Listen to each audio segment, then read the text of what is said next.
আসসালামু আলাইকুম। আজ আমার তৃতীয় দিনের ব্লগ শুরু করছি। আল্লাহর রহমতে অবশ্যই আপনারা ভালো আছেন, সুস্থ আছেন। আপনারা সবাই আমার জন্য দোয়া করবেন আর আমার চ্যানেলটি সাবস্ক্রাইব করে রাখবেন, কমেন্টে কিছু বলবেন, আমি এই আশা করছি আপনাদের কাছ থেকে। আপনারা জানেন আমি একজন মা হয়ে আমরা আসলেই অনেক কষ্ট করে সংসারের কাজকর্মগুলি করি। আমাদের কিছু স্বপ্ন থাকে যা সহজে আমরা পূরণ করতে পারি না। মন চাইলে একরকম কাজ করতে হয় আর একরকম। এটাই প্রত্যেকটা মায়ের সিস্টেম জীবনের।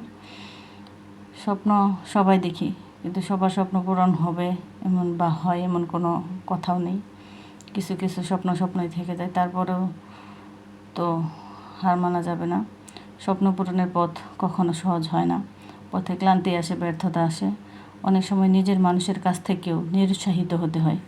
তবুও থেমে গেলে স্বপ্ন শুধু স্বপ্নই থেকে যাবে। তাই ধীরে ধীরে স্বপ্নের দিকে এগোচ্ছি। এই জীবনে অন্তত এতটুকু বুঝেছি, স্বপ্ন পূরণের রাস্তা অনেক কঠিন। তবু আমি থামতে ইচ্ছুক নই, কারণ আমি থেমে গেলে বা হেরে গেলে আমার সন্তানরাও কিছু হারাবে আমার মনে হয়। আর এগুলোর পাশাপাশি, স্বপ্নের পাশাপাশি দেখছেন আমি তো হালকা পাতলা এই কাজগুলো করে নিচ্ছিলাম। রান্নাবান্না শেষে একটু ধোয়াধুয়ি করছিলাম। আমাদের আসলে এগুলো নিত্যদিনের কাজ, নিত্যদিনই করতে হয়। অনেক সময় এই কাজের জন্য আমরা কোনো কিছুই করতে পারি না, শুধু কাজটাই করতে হয়।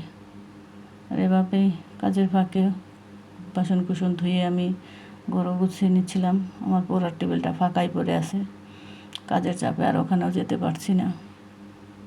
এটা একজন মায়ের জীবনের অংশ।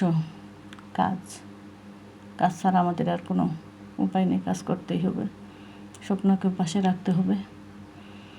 এই তো আমি আমার ঘরটাও দেখিয়ে দিলাম, কাজের ফাঁকে একটু গুছিয়েও নিয়েছিলাম।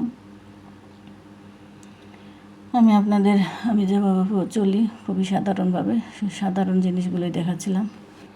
আজ এ পর্যন্তই। নিজের স্বপ্নকে কখনো ছেড়ে দিবেন না। হয়তো পথটা কঠিন বাট অসম্ভব নয়। আবার দেখা হবে নতুন একটি ব্লগে। সবাই ভালো থাকবেন, নিজের যত্ন নেবেন আর লাইক কমেন্ট করতে ভুলবেন না। আল্লাহ হাফেজ, বাই।